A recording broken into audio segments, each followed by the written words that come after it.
Fellow teammates,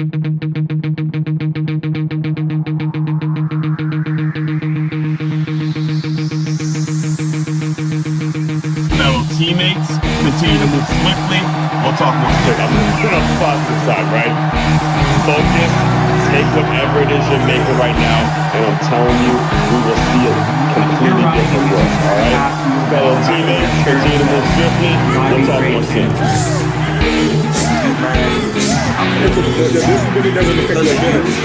Come on, somebody. Come on, so we're going to do really confident that we already know. I can do some things to supplement what the education system is not providing.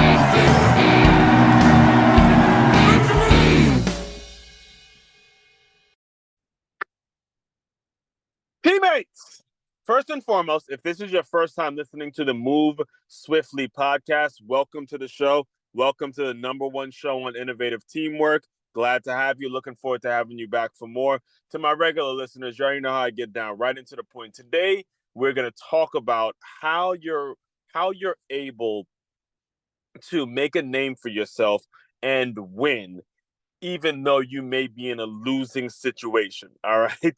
I know that could be a little confusing, but we're going to have it all cleared up by the end of this episode. I'm going to say it again so we're clear. How you can win, how you individually, the person that is listening to me right now, how you may be in a losing situation, how you may be in a situation that seems absolutely there's no win at all, like the roof is caving in, how you can still win, how you can still get something out of even being in a losing situation, because it's like one of the great thought leaders of our time said. His name is Mr. John Maxwell. He said, sometimes you win, sometimes you learn. All right, I'm going to say that one again, just so we're clear. Sometimes you win and sometimes you learn. There's absolutely no losses. Do not look at the losing situation that you may or may not be in, or that you may be in right now, and say, okay, I have to be losing too. I can be learning, which in turn means I'm actually winning. All right. Sometimes you lose, sometimes you lose, sometimes you learn. I mean, sometimes you win, sometimes you learn. Sorry, I see I'm getting it mixed up. But sometimes you win and sometimes you learn. All right. Take that into consideration. Make sure you jot that down somewhere. If mental noted, make sure you put it somewhere where you're going to remember it. Mr. John Maxwell. Sometimes you win, sometimes you learn. All right. So let me just to give you some context. I am recording this right in the middle of December, and one of the major topics, one of the major things that has been out there in the world, and I think I just reposted something about Coach Primetime. Actually said this, and it's not just Coach Primetime, but it's multiple coaches, and the way the whole college football landscape, college football and college basketball, college athletics, period, the way that this transfer portal has kind of rocked the entire recruiting process, it can lead to a lot of people, a lot of athletes being in situations where they feel like they're losing. They feel like there's no way out. They feel like, okay, especially if I'm a high school athlete, I'm working my ass off. I'm busting my ass to get this scholarship. And I was told I was going to get a scholarship, but somebody just entered the transfer portal, took one of my scholarships. Now I don't know where I'm going to end up. I don't know I don't know what I'm going to do with my life and all that kind of stuff. You can feel very lost. And that's why today's episode is really going to be primarily about why you got to be the person. You got to be the person that takes the initiative, even when superiors, the people who you are hoping to get an opportunity from, you're hoping to get a offer or a job opportunity from, are not following up with what they said they're going to follow up with. They're not being as professional. They basically say, okay, we're going to offer you, but somebody may come in the transfer portal, and next thing you know, I don't have the school. I may have told the school that I decommitted, and the next thing you know, that school has no scholarship for me. All sorts of things. I get it. It's a complete mess, and because of all that's going on, I have to take you through back to a couple. I want to say it was it was about 7 or 8, 20. I was 25, 26, close to 8 or 9 years ago. 8 or 9 years ago, and I was struggling. And I was in a similar place that a lot of the current athletes now are in when they're trying to navigate this transfer portal. They're trying to find a way, they're trying to find a school, they're trying to find a situation that's going to be ideal for them. I was in that place at 26, 25, 26 years old, just trying to figure things out, and again, if you don't know, you're listening to someone who is a former collegiate athlete. I was one of the few people that did the unthinkable and actually transferred from a Division II school and transferred up to a Division I program and actually made the travel squad on that Division I program. I mean, I found the perfect situation for me and, what I wanted to do and all that kind of stuff. So I'll have more specific stuff coming out on the transfer portal and all that kind of stuff. But as far as today, I want you guys to understand now that it's all on the initiative you take. All right. It's on you to go out and get the information. It's on you to go out and figure out and navigate what's going to be the best situation for you, whether it is you playing collegiately at an institution, or it's you looking for a job, looking to build your resume to get a situation to make a situation better for yourself, or you have an idea in which you want to work and you want to have a job, but also you want to have this idea merge with this job. Whatever your ideal situation is, it's up to you to put those pieces together. All right, you have to put those puzzle pieces together, and you have to do it, my friend, because no one is in your own head, and not a single person you meet is going to be as passionate about the things you are passionate about. They're not as into it. They're not as dived in and deep into the weeds of how you're going to live your life, because it's your life. It's what it is you want to do with your life, and you ought to be living it the way you want to be living it. So you cannot expect folks to be so gelled into what it is you got to do, meaning you have to put the pieces of the puzzle together in your own head before you enter the world, before you go out on that job interview, before you go and submit your resume, before you go and look up who you're going to look up and DM who you're going to DM, or email who you're going to email, whoever it is, whatever it is. The pieces of the puzzle got to be fitting. They got to fit in your own head. All right. I'll give you a couple examples here. It was, like I said, about 9 years ago, in which I was flat broke. I mean, I didn't have one penny. I spent everything I had trying to start up this semi-pro minor league football team named the Ocean City Sharks, and I fell flat on my face. The car that I was actually sleeping out of got repossessed. My credit may have been in the 300s, if that. I mean, I was fucked in so many ways, in so many different ways. But the idea of putting a minor league football team together named the Ocean City Sharks was a great idea. There was nothing wrong with the idea, other than the fact that I spent too much. I decided to promise money. I decided to offer money before it was ready, before I wasn't even able to pay myself. And that's where everything fell through, because the players, once that got around to the players, all of a sudden I became a scam artist. All of a sudden I became someone that didn't care about the players and all that kind of stuff. So I was hurt, but there was pieces of me that were believing that the idea can work. Right? There was pieces of me that know, like, look, if I just had a job, if I just had something that was paying me regularly, I know that the idea can work. I know that there will be another crop of players that'd be interested in it, all that kind of stuff, right? So I was still sort of clinging on to this idea of putting a minor league football team in Ocean City. And I also, not only that, but I also had a background in working in fitness sales. Before that, I was, working front desk at several gyms, working sales at several gyms. I worked overnight at a gym named Spunk Fitness. I did some work in LA Fitness, all that. I had this vision of, merging the sales business, merging the fitness business, and having the fitness business being what funds this idea to put a minor league football team in Ocean City. I did have that vision of doing that. So there was a brand new franchise, brand new, at least at the time, it was a newer franchise named D1 Sports and Training. D1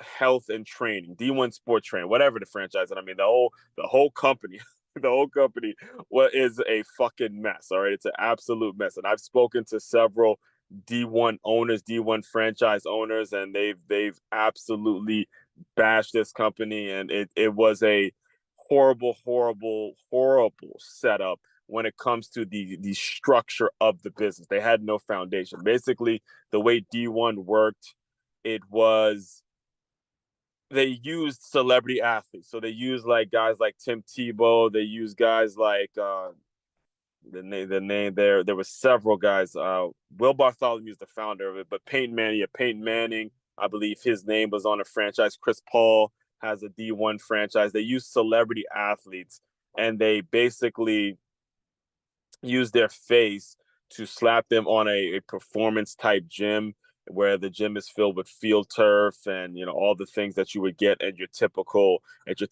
pro or major college facility. And these D1 sports franchises would be popping up all over, and then you'd see these athletes there like train like the pros, and it would be sold as something that you go over there and you train like the pros and you're going to become a pro. That's basically how they sold it, which again that's not necessarily the part of it that was negative per se, because of they were bringing, obviously they're bringing in young athletes, they're getting them out, they're giving them a facility to train out of and all that kind of stuff. So that wasn't necessarily the part of the business that was flawed.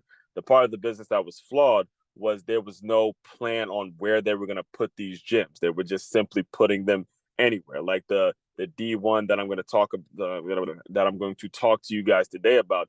It was the one in Chantilly that's no longer in business. But that D1 was slapped right next to another facility, like next door to another sports facility that had 100 yards of field turf, had everything there, had places where you can rent. There was actual games going on. It was in Chantilly, Virginia. And then not only that, if you drove maybe 2 or 3 miles down the road, there was an Anytime Fitness. So anybody that wanted their fitness on. And then behind that D1, there was a place called Sport and Speed Institute, where there was another trainer who trained a ton of NFL clients. So they put this D1 Chantilly, the one that I was a trainer at, they put it in the completely wrong location. And it was the one, the athlete that was endorsing this D1, his name was Vernon Davis. And I heard that he only showed up for the grand opening and never walked into that place again. So, the business and the concept was flawed because there was no foundation, right? So the reason that I decided to work at D1 was because I was still clinging on to this idea. That I could make the Ocean City Sharks work. I could make this semi-pro team work if I was a trainer at D1, if I was getting a regular check at D1, and I was using that to fund the idea. And not only that, but the location that this D1 used to be in was in Chantilly, and this was maybe about 10 to 15 minutes away from where the Washington Redskins, the then known Washington Redskins, used to practice. So I was hoping I was going to be able to rub shoulders with some Redskins execs, some Redskins scouts. I was going to be able to tell them about my idea with the Ocean City Sharks. I was going to use the D1 facility as a way of training, as a way of bringing in athletes to this D1 and build my team, and maybe rub some shoulders with the scouts, with the Redskins, and all that stuff I was having in my head, which is why I would drive from Silver Spring, Maryland. Silver Spring, Maryland is where I was living. Excuse me. I would drive a whole hour, from Silver Spring, Maryland, all the way to Chantilly. It was actually more than an hour, longer than an hour. I would drive all the way there every single day just to teach a boot camp class that lasted maybe 1 hour and get paid maybe, I believe it was like $10 for it, something ridiculous like that. All right. So yes, in my mind, I wasn't thinking about, okay, how much money could I make? The only things that were going on in my head were what type of connections I can make. What can I do with this opportunity that's going to lead to what it is I want? And this is why I told you at the beginning, again, there are no losses in here, and there are only lessons. There are no losses, there are only lessons. It's all about you learning, because this was not a winning situation at all that I put myself in when it comes to D1. However, the amount of things I was learning, is something that I've been able to carry with me every step of the way for the past 8 years. It hasn't been about, okay, how much can something pay me? It's how well is this opportunity that's offered to me? How well is it going to connect me and the things that are going on in my head? And are the pieces connected in my head? So when I present whatever it is I'm going to present to the world, present to my client, present to my potential customer, okay, the pieces are already connected, and it makes it incredibly easy for someone to make their investment in me and the things I'm doing. These are the things you have to start to put together in your own mind. These are the reasons that you got to be moving. You got to be making moves that are going to lead to you getting more connected for your bigger purpose. And you got to have that bigger purpose in your head long before the conversations get had. All right. And here's a couple of the things that I would do, even though I knew I was in a losing situation, quote unquote, losing situation when I was in D1. And I knew it was a situation that was going to be very, very temporary, very, very temporary, because there was no way I was going to be able to keep up that lifestyle where I'm driving from Silver Spring all the way to Chantilly every day. I was not going to be able to keep up that lifestyle for long. So I had to put certain things together. All right. Now, keep in mind, I was dealing the people that were the managers of this D1. They were horrible. It was a couple, Terrence and April. Oh my God, they didn't do anything from a marketing standpoint. They didn't do anything to get traffic in. In fact, the one thing that they did, that really showed me why it's important, or why I really couldn't. The thing that they did that made it so I I've worked for some terrible managers before, but I definitely put them in the top three. And the thing that they did that really made it so I'll never probably never actually look at them the same, because it was such a horrible decision that they made, is that they put nets up in this D1 facility. Now, this D1 facility has a field turf that's only about 40 yards long. It's not as big, but they put these nets up, and then they had this whole softball team there practicing, while the people who were paying a membership, they were trying to do boot camp classes. So you had boot camp classes, you had an entire softball team in there, and then you had people trying to work out on their own. And the whole thing was a complete mess, because we didn't have the space to be training people in the boot camp, and all that stuff was just a complete mess. So, but anyway, I knew that I wasn't going to be able to deal with them for very long. And it was no surprise to me when I found out the facility had to go out of business, because they were running it, and I knew for a fact that they really didn't know, or they were in over their head, or whatever it is, right? So here's what I did. Here's kind of the reason for this episode, and what I wanted to really actually get you to when it comes to this episode. During my time at D1, I was making connections. All right. So what I would do, because I knew I was going to be out there in the morning, teaching the boot camp classes, or in the afternoon, whenever they scheduled it for me, I I did a couple things. First and foremost, I found a job.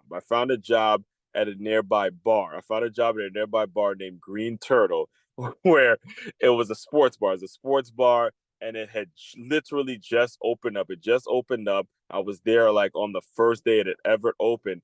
And what I would do is I would be there. I was just basically a hostess, and I would be there trying to get people to come to the gym, since it was the proximity was so close. So found a little job there at Green Turtle. That was the first thing I did. Next thing I did was I made connections with a school named George Mason University. All right. George Mason University had a football program that was club. They had a football program that was club. So what I did is I called the football coach, and he and I had a conversation, and he ended up telling me, look, if I can create a pipeline with what you're doing, a pipeline like from the high school kids, so they know that we exist. They come through the D1. I come to the D1, start recruiting kids, stuff like that. And there was opportunity. Now, again, this never actually materialized, because I was still kind of in my own head wanting to create this Ocean City Sharks. I was still clinging on to this Ocean City Sharks idea. Also, there was no real support when it came to the facility managers, which were at the time it was Terrence and April, and they really didn't, they really weren't following up. I would be, forwarded them emails. I would be, trying to connect them with folks, and they would completely ignore me and all that kind of stuff. So just doing that in itself, it taught me, again, having that conversation with the George Mason coach, and then going and getting a job at a sports bar and seeing what the fans like, and seeing kind of how everything worked, from the building a restaurant to building or opening up a restaurant, and what a Georgetown, what the George Mason coach was telling me. I started to develop visions of how I was going to build my own stuff, how I was going to build this move, what has become the Move Swiftly Sports Marketing Mastermind. What my goal is to build a sports management school. I had started to see these pieces together, because you had the D1 facility that is servicing the athletes.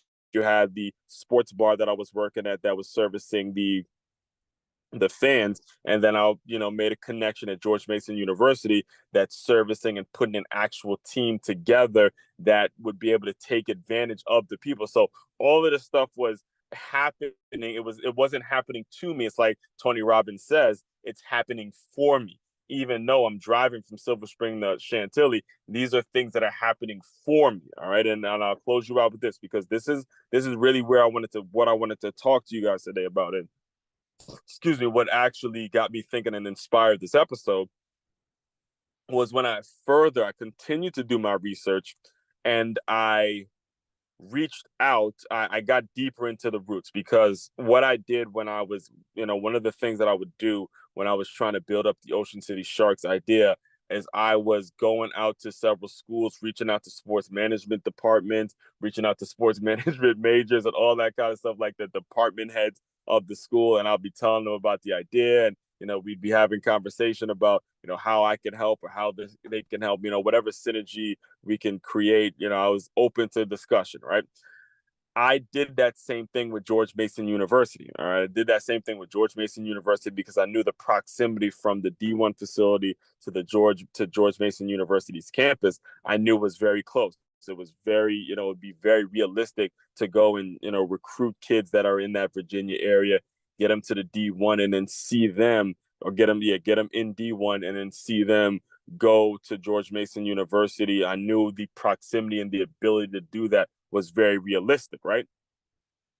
So I reached out to the sports management school at George Mason University, and it just so happened that the department head was a guy named Craig Eshrick. Now, if you don't know the name Craig Eshrick, make sure you go Google him. This is somebody who at one point was the head coach at Georgetown University basketball. I mean, we're talking back in John Thompson days, back in the days where, Georgetown University used to be that school that was actually one of the first schools that signed a deal with Nike. So when it comes to the sports management and, mixing sports and business and all that, I mean, this was the perfect guy. This was the perfect guy for me to sit down and have a conversation with, right? So we sat down, and I reached out to him on email, and I told him what I was trying to do. I actually mentioned the semi-pro team idea, but I mentioned it to him. I was at D1 and all that. We sat down. I believe it was at the university. It was like at the campus rec center or whatever it was, wherever his office is.